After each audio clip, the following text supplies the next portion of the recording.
Sean todos muy bienvenidos a otra sesión del importante tema que estamos considerando sobre el santuario celestial y conexiones con los eventos de la crisis en la que estamos viviendo hoy en nuestro mundo.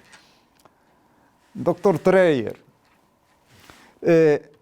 en los dos temas anteriores vimos que sí, hay un santuario celestial y que el templo del Apocalipsis apunta a la conclusión del ministerio que debía llevarse allí.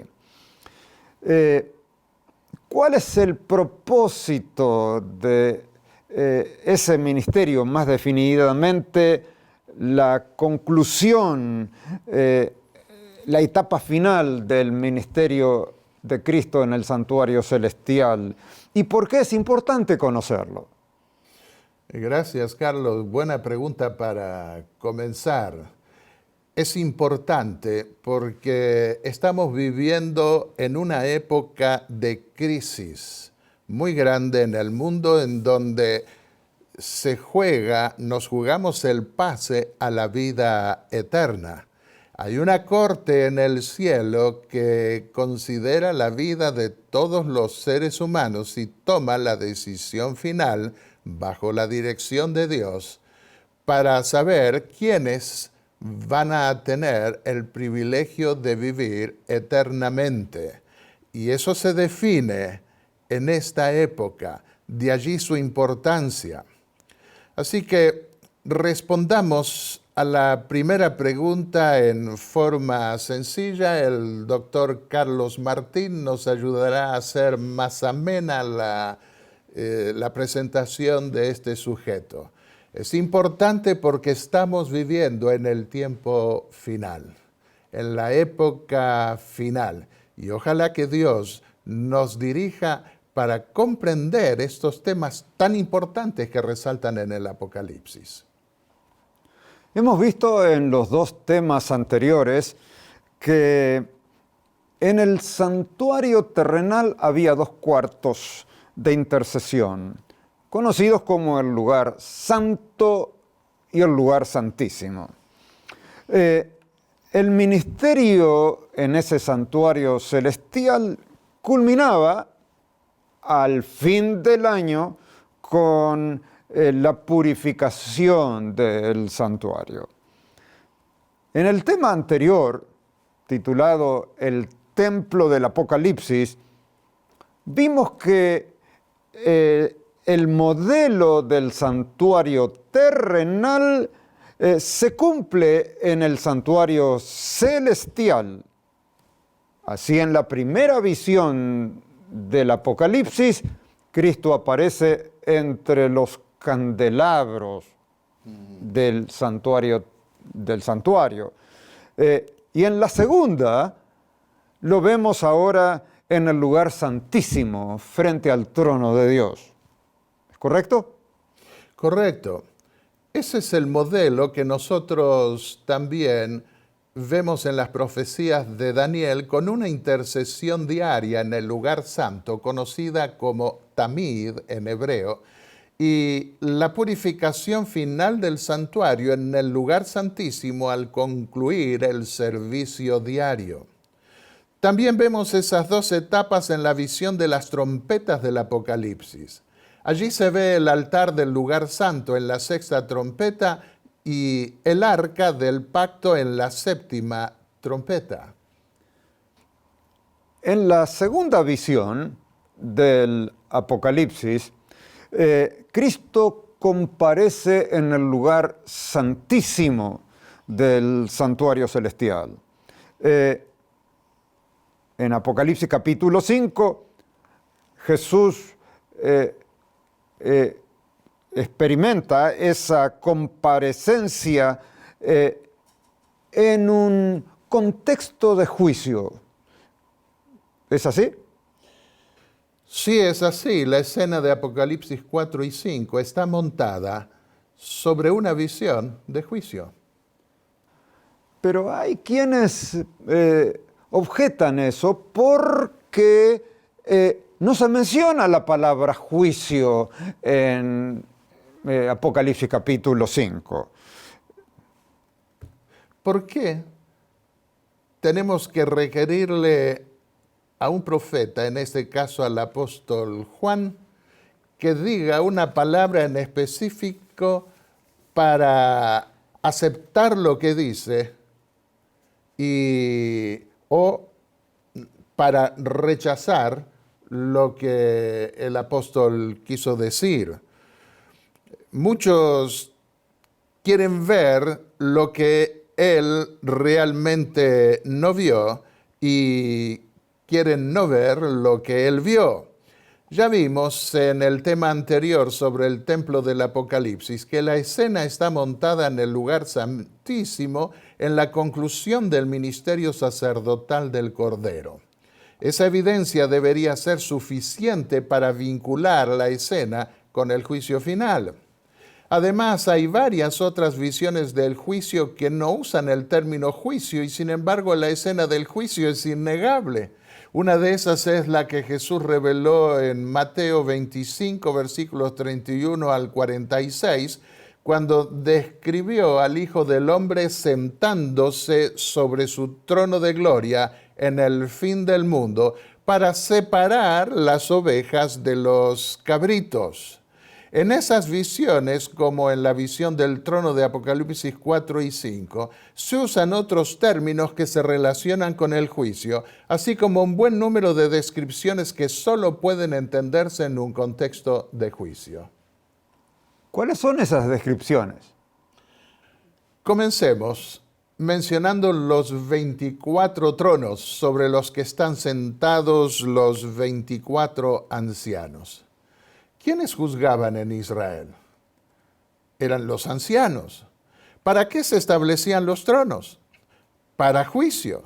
Leamos lo que el mismo Apocalipsis dice con respecto al juicio milenial, confirmando lo que Jesús prometió a sus discípulos.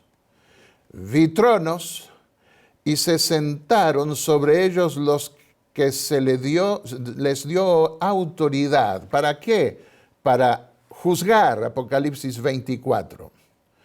Cuando el Hijo del Hombre se siente en el trono de su gloria, dijo Jesús, os sentaréis también sobre 12 tronos. ¿Para qué? Para juzgar a las 12 tribus de Israel, Mateo 19, 28. En la visión correspondiente de Daniel 7, versículos 9 y 10, vemos también el vínculo de los tronos con la escena del juicio, dijo el profeta. Se establecieron tronos y el anciano de día se sentó. Su vestidura era blanca como la nieve y el cabello de su cabeza como lana pura, su trono llamas de fuego y sus ruedas fuego abrasador. Un río de fuego corría saliendo de delante de él. Miles de millares le servían y miríadas de miríadas estaban en pie delante de él. El tribunal se sentó y se abrieron los libros. Evidentemente que los tronos representan una escena de juicio. Y llama la atención que los que están sentados en esos tronos se los describe en términos de ancianos. Dios mismo aparece como el anciano por excelencia que se sienta en el tribunal celestial. De Daniel. Ahora, la pregunta es, ¿se juzgaba así? ¿Así se hacía en el antiguo Israel? Sí, lo leemos en los pasajes de la Biblia que a menudo son puestos a un lado.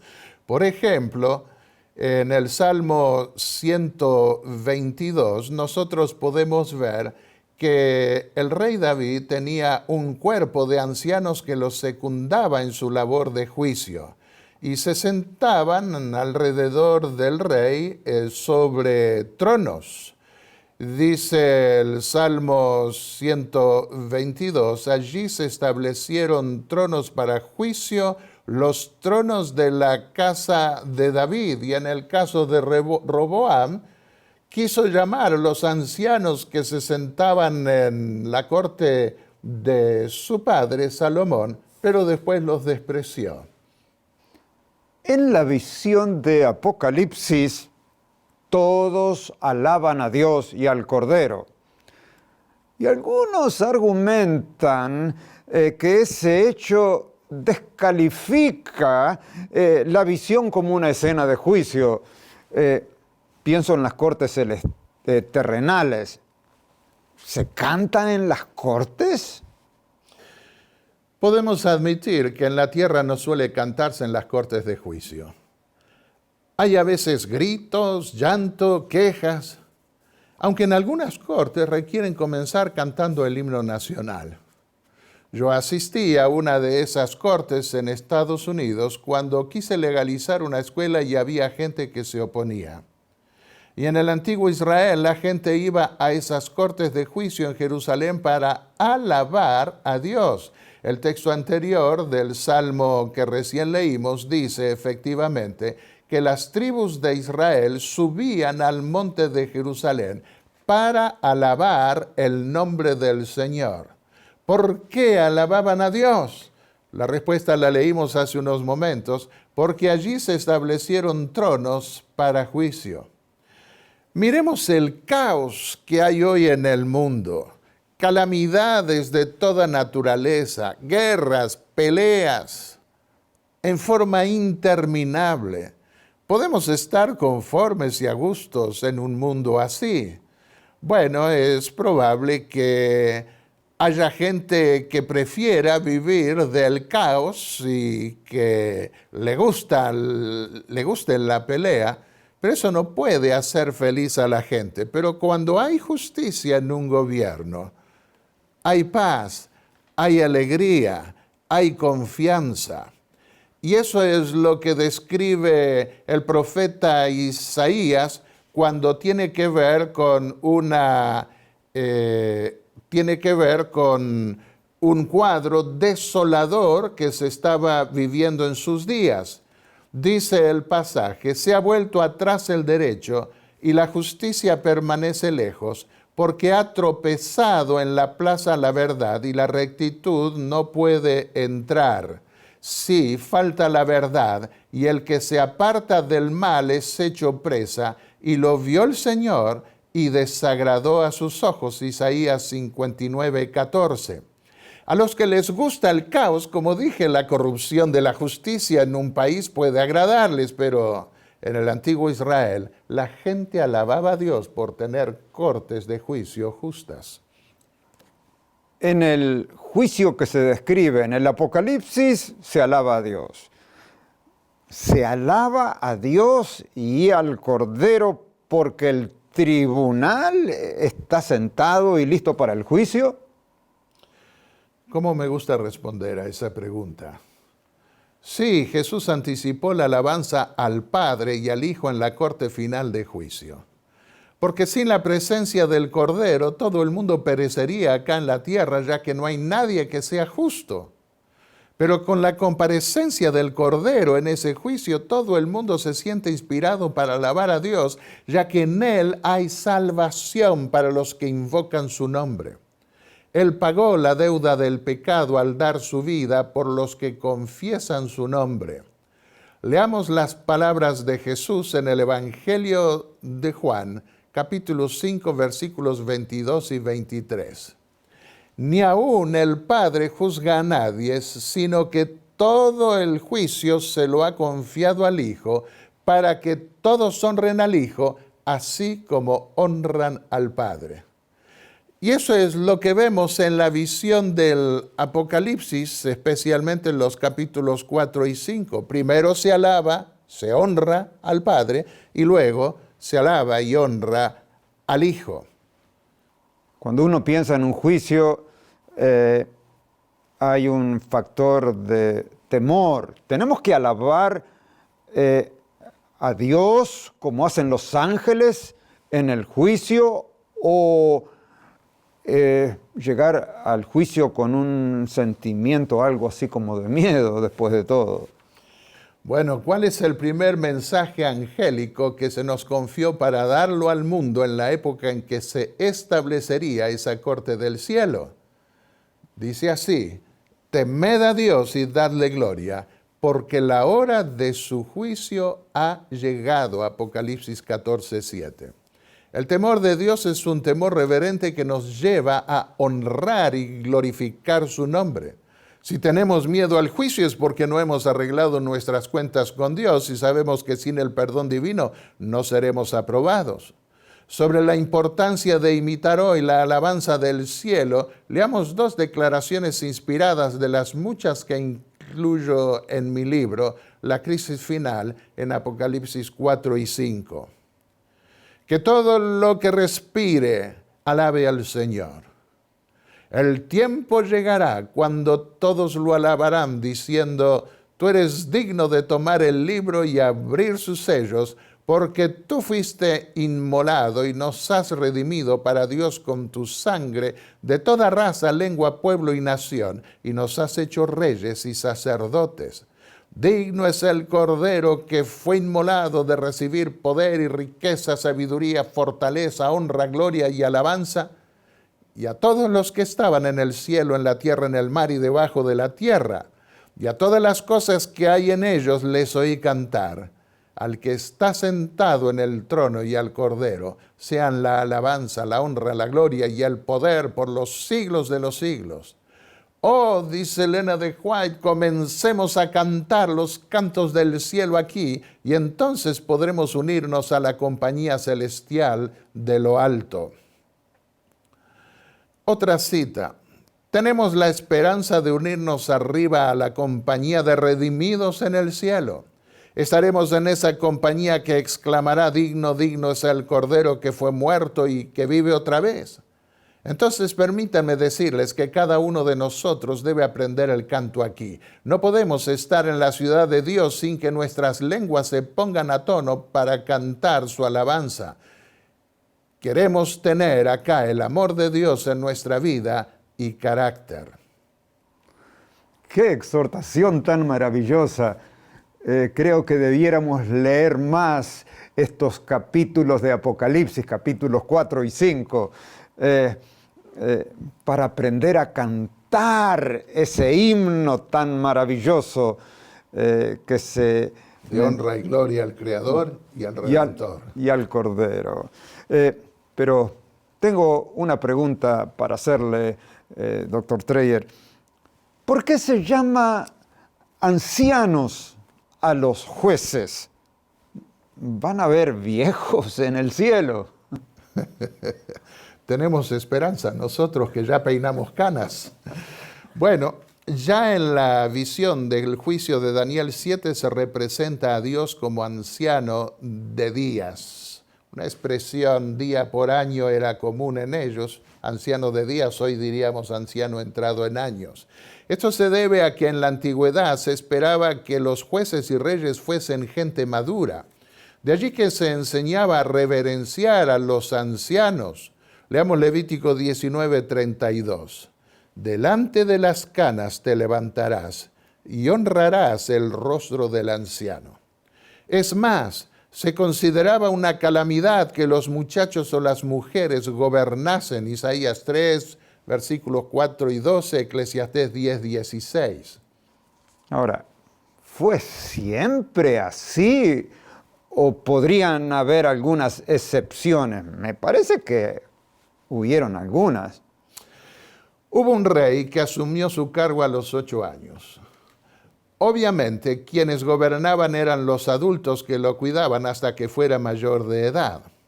También Timoteo fue nombrado para el cargo de anciano en la iglesia del Nuevo Testamento, a pesar de ser joven, como lo reconoció el apóstol Pablo cuando le dijo: nadie tenga en poco tu juventud, primera de Timoteo 4:12. Pero en el caso de las mujeres, las únicas 2 reinas, Atalía y Jezabel, fueron tiranas. Sin embargo, Dios llamó a algunas mujeres como profetisas para dar su mensaje a su pueblo. Bueno, creo que sería mejor no introducir el tema de la igualdad y la identidad de género que se está haciendo tan popular en estos días, pero tenemos que reconocer que el orden social antiguo está siendo trastornado. Pero volviendo a nuestro tema, en lo que respecta a los ancianos como jueces, todavía hay cortes como en Inglaterra, en la que los jueces se ponen una peluca blanca para significar madurez, decisiones justas, mesuradas, como las que corresponde a un anciano. Los 24 ancianos del Apocalipsis entonces representan una corte de venerables en el juicio celestial.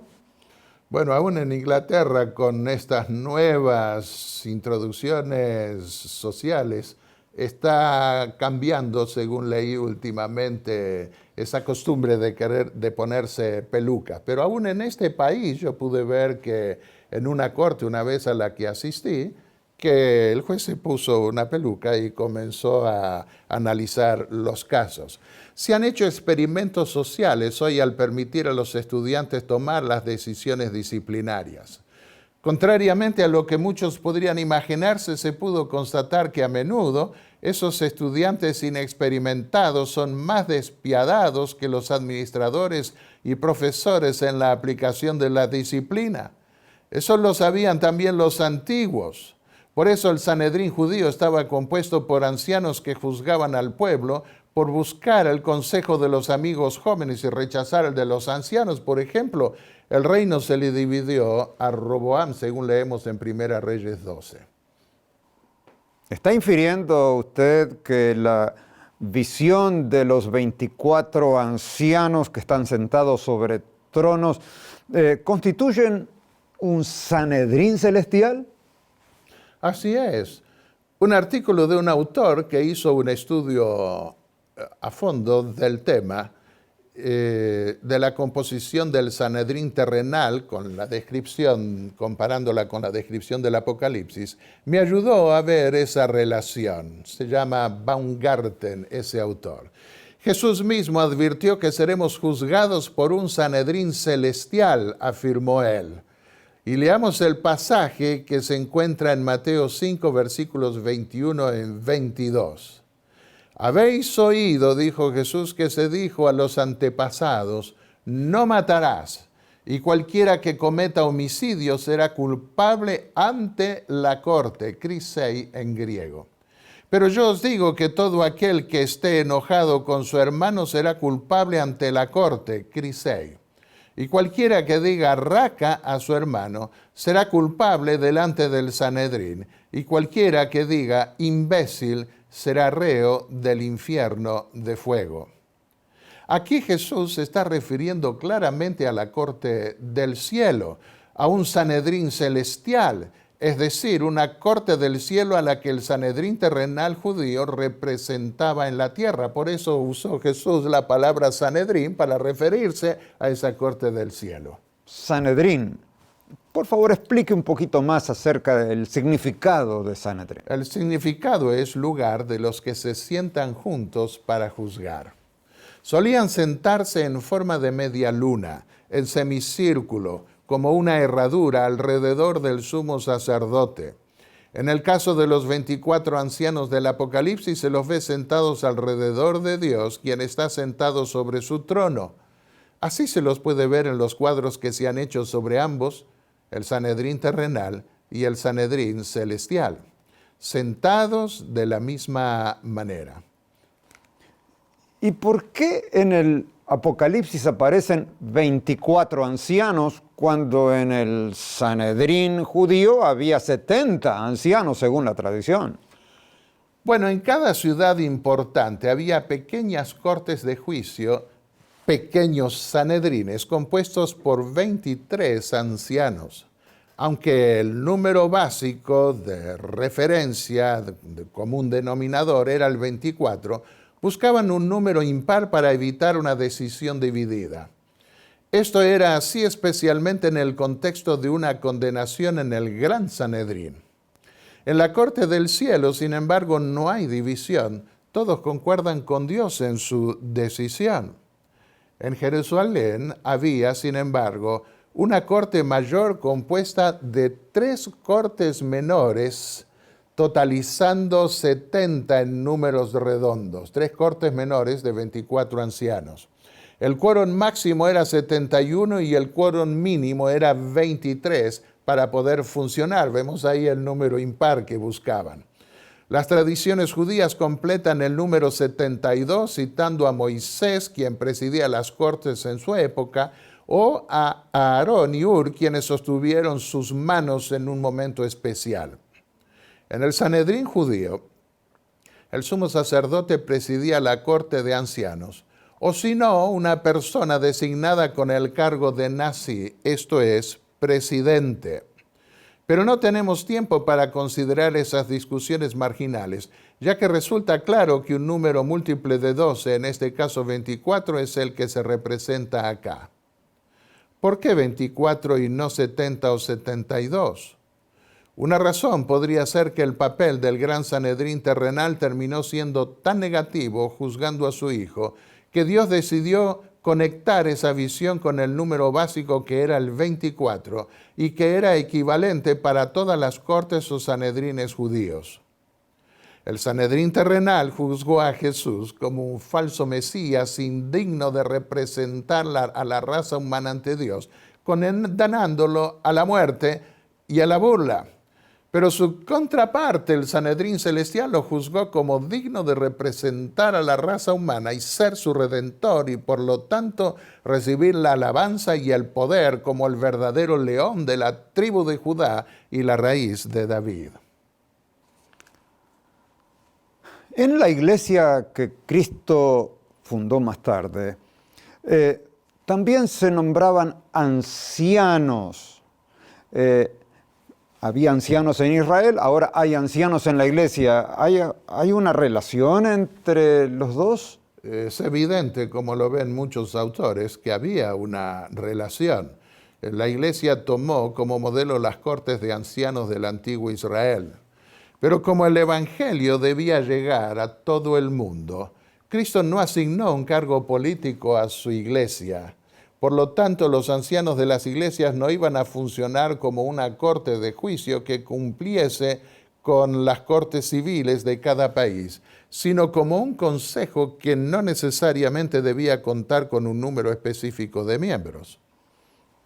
Escuché decir que los 24 ancianos del Apocalipsis estaban representados en la tierra por los sacerdotes cantores del Templo de Salomón. Esa interpretación ha atraído a algunos porque aparecen el número 24 y esos sacerdotes cantaban. Pero esos cantores nunca oficiaban sentados ni actuaban juntos como se los ve en la corte del cielo, sino por turnos, una orden después de la otra. Por consiguiente, resulta difícil buscar una correspondencia entre esos cantores y los 24 ancianos del Apocalipsis, aunque la ilustración sirve para confirmar la importancia del número 24 que había en Israel para el nombramiento de ciertos cargos. 24, 12 más 12. Hay algunos que dijeron que representan a las 12 tribus, a los fundadores de las 12 tribus y a los 12 apóstoles. Sin embargo, me parece que hoy esa opinión no es muy popular. Sí, se ha descartado en general esa opinión, porque en general se sabe que cuando Juan ve la gran multitud de redimidos en el capítulo 7, uno de los ancianos le pregunta a Juan si él sabía en qué consistía esa gran multitud, y Juan le responde que no.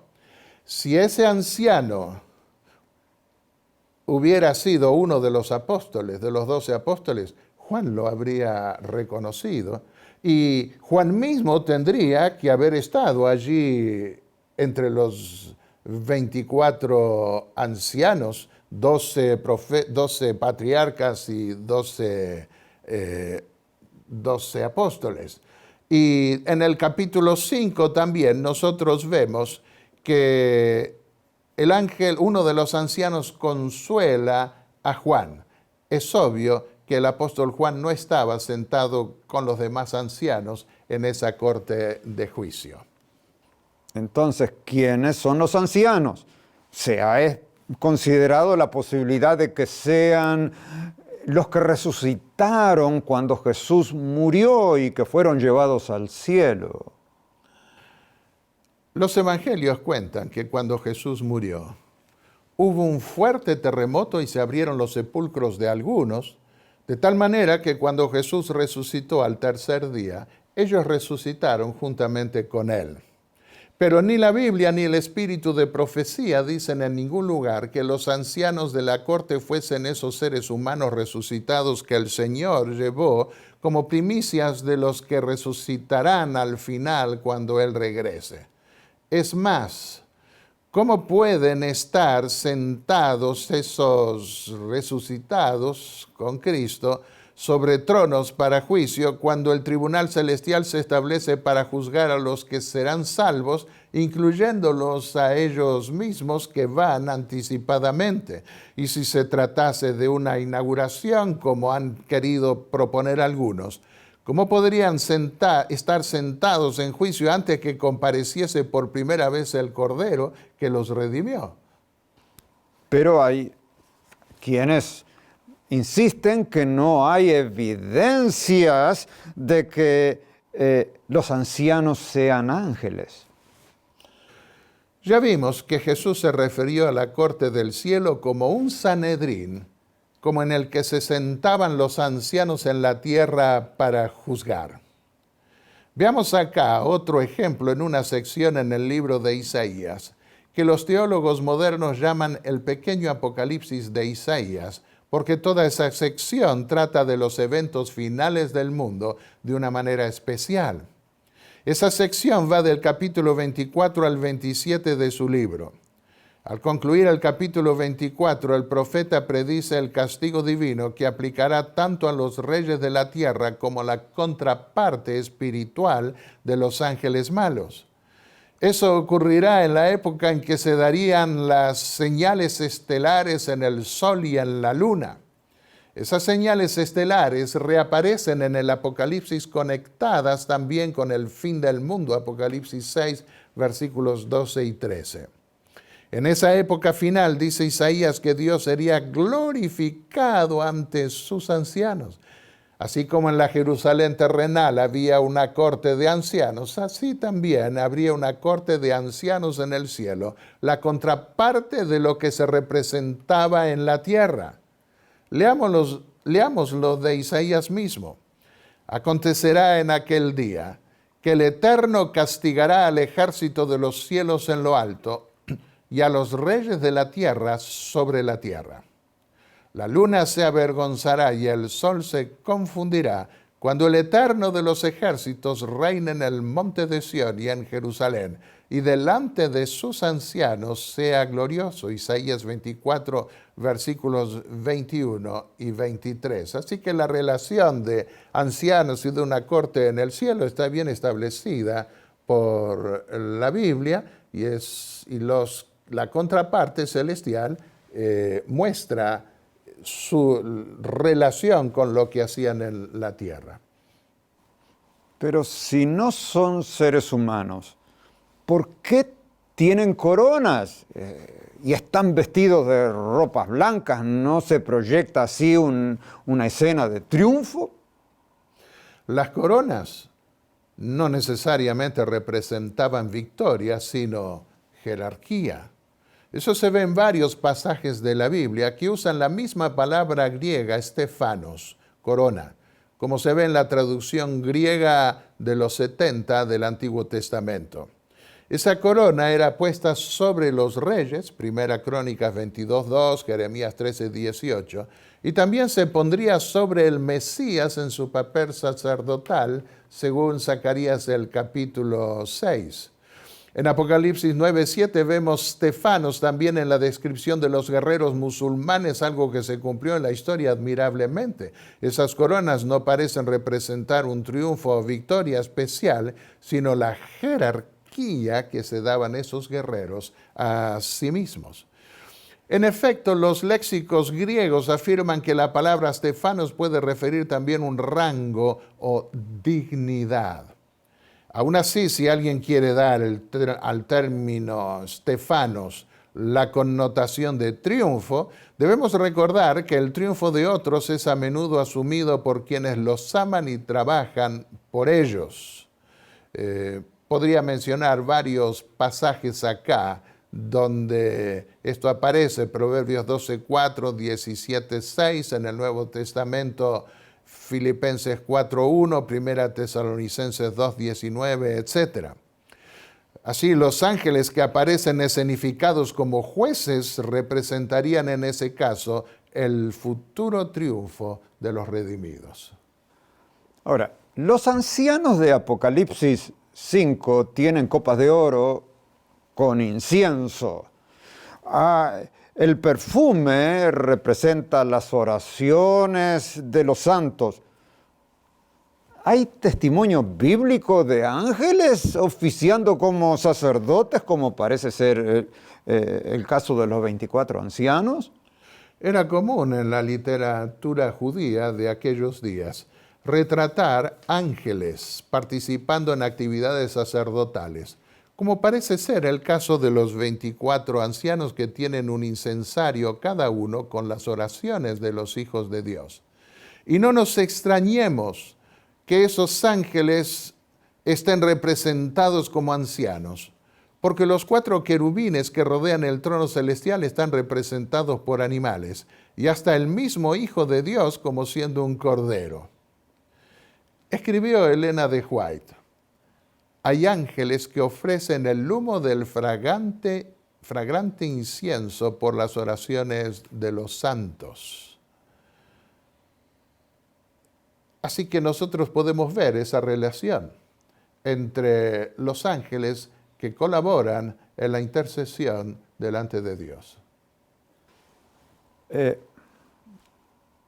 Así que está mostrando evidencias de la Biblia y del espíritu de profecía. ¿Hay alguna otra evidencia que muestre que los 24 ancianos puedan ser ángeles? Sí, varias.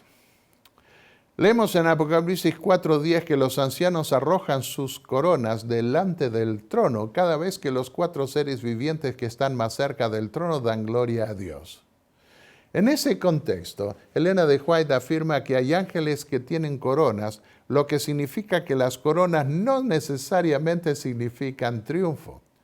Leamos las siguientes declaraciones. Los ángeles velan sus rostros delante de él cuando se sienta sobre su trono, arrojan sus coronas a sus pies y cantan sus triunfos a medida que contemplan su resplandeciente gloria. Otra cita que podrán ver en la pantalla. Entonces Jesús dejará de interceder en el santuario celestial. Levantará sus manos y con gran voz dirá: hecho es. Y todas las huestes de los ángeles depositarán sus coronas. En la siguiente declaración ella se refiere al anciano que consuela a Juan en Apocalipsis 5:5 porque no aparece nadie para abrir el libro sellado, como siendo uno de los ángeles fuertes de la corte. Juan estaba angustiado ante la incapacidad manifiesta de todo ser humano o inteligencia celestial de leer las palabras o aún mirarlo. Su alma estaba perturbada a tal punto de agonía y suspenso que uno de los ángeles fuertes tuvo compasión de él y poniendo su mano sobre él le dijo en tono tranquilizador: no llores. He aquí el león de la tribu de Judá, la raíz de David, ha prevalecido para abrir el libro y desatar los 7 sellos. Otra cita más relacionada con uno de los ancianos que le pregunta a Juan sobre la gran multitud, refiriéndose, Elena de White se refiere a ese anciano como ángel de nuevo. Juan contempla una compañía innumerable, preciosa, refinada y pura que rodea el trono de la majestad celestial. El ángel le pregunta a Juan, estos que están vestidos de ropas blancas, ¿quiénes son y de dónde han venido? Y Juan le responde, Señor, tú lo sabes. Entonces el ángel, declara Elena de White, el ángel declara, estos son los que han salido de la gran tribulación y han lavado sus ropas y las han emblanquecido en la sangre del Cordero. Admitido. Elena de White afirma que los ancianos son ángeles, pero en Apocalipsis capítulo 5, versículo 9, se dice que ellos cantan y nos has redimido de entre los de la tierra. Es cierto, hay algunas versiones que traducen y los has redimido. Las versiones más populares en inglés, la King James Version y la Reina Valera en español, dicen que ellos cantan y nos has redimido de entre los de la tierra. ¿Cuál de las dos versiones es correcta? La mayoría de las versiones modernas traduce los has redimido.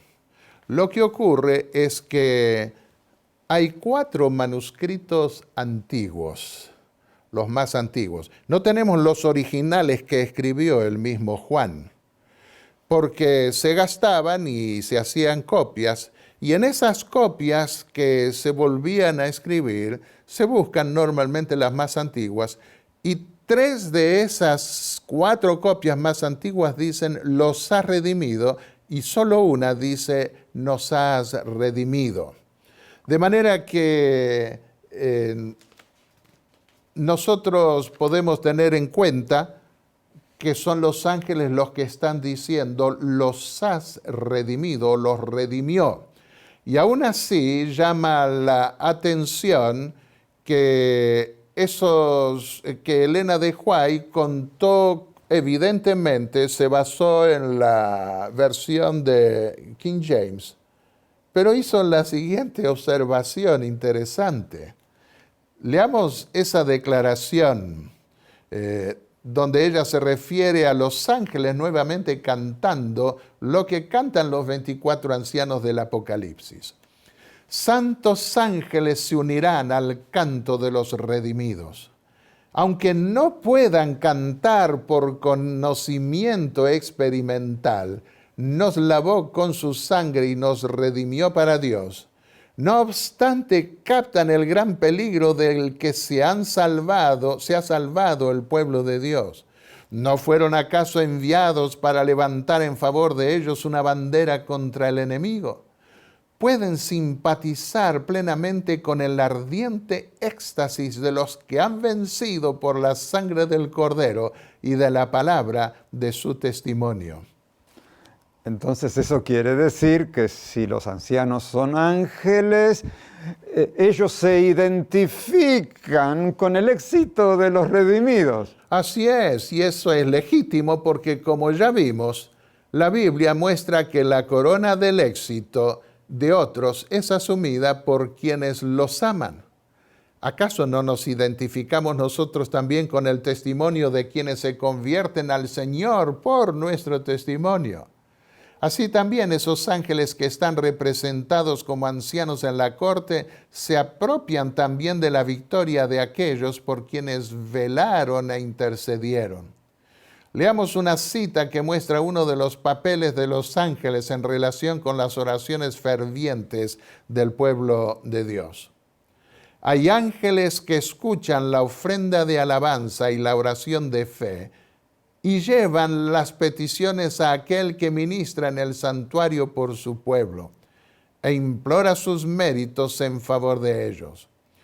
La verdadera oración se aferra a la omnipotencia y les da a los hombres la victoria. Sobre sus rodillas los cristianos obtienen fuerza y resisten la tentación. Qué extraordinario. Esto a mí me anima a pensar que debemos elevar más fervientes oraciones a Dios y esforzarnos aún más por la salvación de los que, Amén, que así sea. Están perdidos. Ahora, ya vimos en el tema anterior el hecho de que el candelabro se encuentra en el lugar santo. Pero eso no significa que Dios está en el trono de Dios, está en el lugar santo, sino que la puerta al lugar santísimo estaba abierta. Uh-huh. Si se le muestra a Juan un candelabro frente al trono del juicio, es para conectar la visión del trono con la séptima iglesia que se llama la Odisea, cuyo significado literal es juicio del pueblo. Ahora, ¿dónde están los tronos de los ancianos? ¿En el lugar santo o en el lugar santísimo? Puesto que están alrededor del trono, tienen que estar en el lugar santísimo. Efectivamente, las 7 lámparas del candelabro están delante del trono, pero los tronos de los 24 ancianos están alrededor del trono, según las mismas palabras de Juan. Ahora, en el antiguo Israel, ¿los ancianos juzgaban dentro del templo o afuera del templo? Ellos juzgaban en las puertas de la ciudad al principio. Y en cada ciudad amurallada, según vemos en el libro de Ruth, capítulo 4, versículos 1 y 2, Proverbios 31, 23, ellos determinaban allí si un fugitivo podía entrar y obtener refugio, Josué 24, o si expulsar a un condenado que podía implicar el apedreamiento fuera de la ciudad, Deuteronomios 17:5 y 21:19. Por eso lamenta Jeremías que al ser destruida Jerusalén, ya no había más ancianos que se sentasen a las puertas de la ciudad para juzgar al pueblo, Lamentaciones 5:14.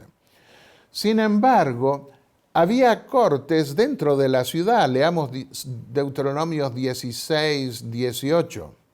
Nombrarás para ti jueces, dice el Señor, y oficiales en todas las ciudades que el Eterno tu Dios te da, según tus tribus, y ellos juzgarán al pueblo con justo juicio.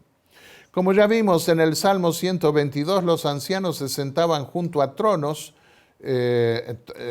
sobre tronos junto a David y a Salomón más tarde, aparentemente en su palacio, para juzgar al pueblo dentro de la ciudad.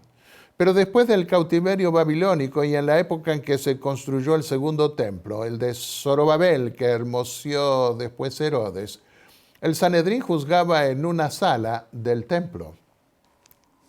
Una de las preguntas que tengo para hacerle, doctor Dreyer, se basa en el hecho de que solo el sumo sacerdote podía entrar al lugar santísimo.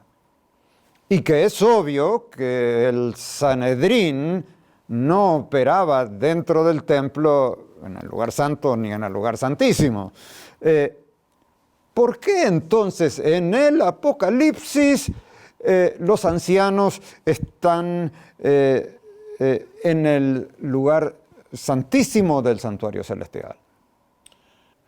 Al preguntarnos si hay un templo en el cielo, en el primer tema de esta serie, vimos que en el santuario terrenal el santuario terrenal, era una copia miniatura del santuario celestial. Sin embargo, como lo afirma el apóstol Pablo en la epístola a los Hebreos, esa copia terrenal era imperfecta y aunque se correspondería con el templo celestial tanto espacial como funcionalmente, habría algunos contrastes que Dios anticipó en profecía. Eso lo documento ampliamente en mi segundo y tercer seminario sobre el santuario, los cumplimientos gloriosos del santuario y las expectaciones apocalípticas del santuario, respectivamente. En otras palabras, ningún teólogo, nadie puede tomarse la atribución de desarreglar la correspondencia que Dios dispuso entre el santuario terrenal y el santuario celestial por su propia cuenta. Dios mismo anticipó cambios en la profecía sin por ello negar la correspondencia espacial y funcional entre los dos santuarios. ¿Estoy en lo correcto? Correcto. Repasemos aquí brevemente dos de esos contrastes que resalta la epístola a los Hebreos. En el templo celestial no oficiarían sacerdotes hijos de Leví, sino un hijo de David, que sería como Melquisedec, rey y sacerdote al mismo tiempo. Eso lo anticipó el mismo David en profecía en el Salmo 110. Y por ser rey también, el Hijo de Dios iba a oficiar sentado sobre un trono en el lugar santo a la diestra de Dios. Véase además, podemos ver además Zacarías el capítulo 6. El otro contraste que voy a resaltar ahora, el sacrificio que era aceptado en el templo terrenal era el de un animal limpio que moría en lugar de los pecadores.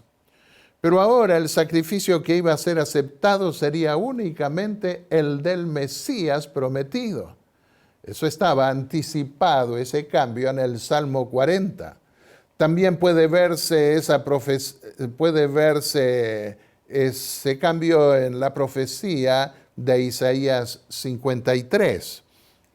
Ahora, ¿cuál es la profecía que indicaría que, a diferencia de lo que ocurría antiguamente, los jueces o los ancianos juzgarían en el lugar santísimo del santuario celestial? Está eso en la visión del capítulo 7 de Daniel, que ya leímos al principio de este mensaje.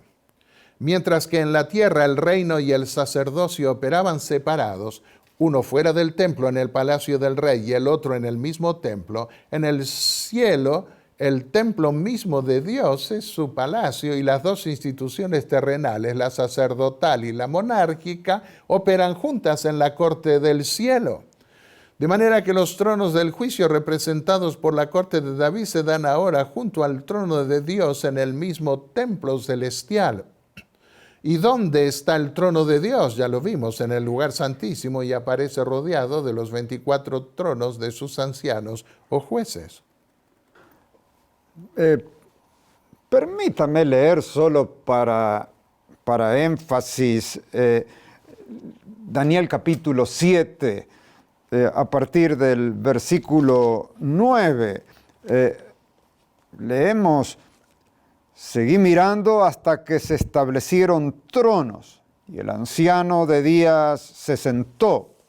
Su vestidura era blanca como la nieve, y el cabello de su cabeza como lana pura. Su trono llama de fuego y sus ruedas fuego abrasador. Un río de fuego corría saliendo de delante de él. Miles de millares le servían y miríadas de miríadas estaban en pie delante de él. El tribunal se sentó y los libros fueron abiertos. Por lo que veo, en esta visión se habla del establecimiento de una corte, porque se nos dice que se establecieron tronos. No sé no se habla aquí de un trono, y es una corte de juicio. El anciano de días, o entrado en años diríamos hoy, representa a Dios porque la escena se da en el cielo. Correcto, el tribunal se sienta también y luego se abren los libros del juicio que van a considerarse. En toda corte se trae el expediente de cada persona que va a ser juzgada. Es obvio que la corte del cielo al final estudia todo lo que cada ser humano hizo en la vida. Un libro que sobresale es el libro de la vida que Daniel menciona en el último capítulo de su libro y en relación con el fin del mundo. En ese tiempo, se le dice a Daniel, tu pueblo será librado, todos los que se encuentren inscritos en el libro, Daniel 12:1. Pero el tema de los libros, particularmente el libro sellado del Apocalipsis, lo consideraremos en otro mensaje. ¿Hay alguna cita del Espíritu de Profecía que confirme que ubique los tronos del juicio en el lugar santísimo del santuario celestial, como acabamos de ver? Sí, hay varias citas.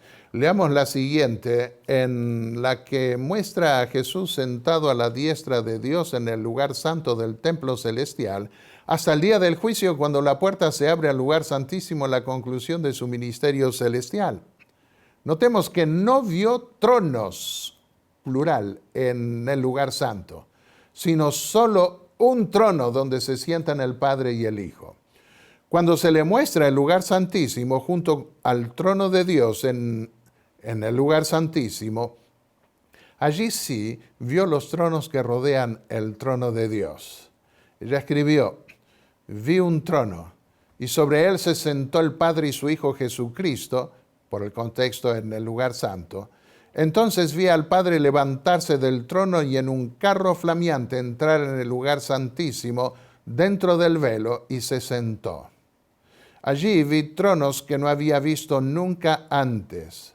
Entonces Jesús se levantó y se subió al carro y fue llevado al lugar santísimo donde el Padre se había sentado. Allí contemplé a Jesús mientras estaba de pie delante del Padre, un gran sumo sacerdote. Afirmemos este punto.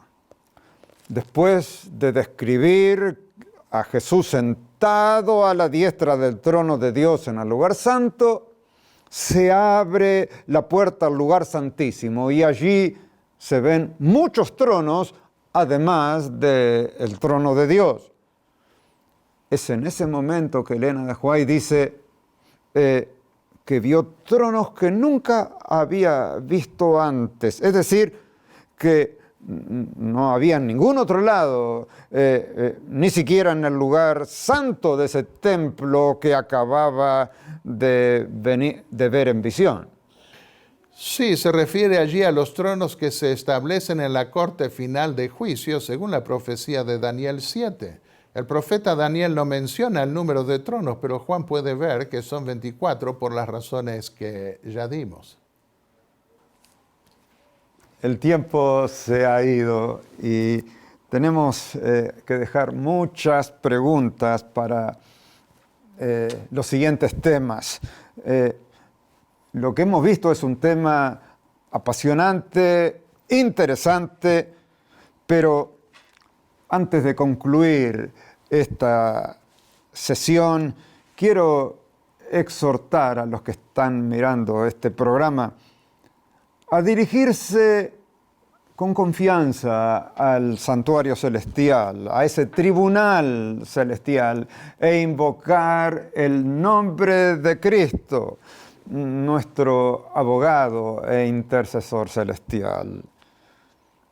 No tengamos temor, porque como vimos hoy, la corte del cielo toma en cuenta nuestras fervientes oraciones y está sentada allí por nosotros, para abogar por nosotros, por los méritos de Cristo nuestro Salvador, quien dio su vida por nosotros. Los invito a cerrar esta sesión con una oración. Inclinemos nuestros rostros para llegar al trono de la gracia en el cual podemos tener esperanza, consuelo, fe y redención. Oremos.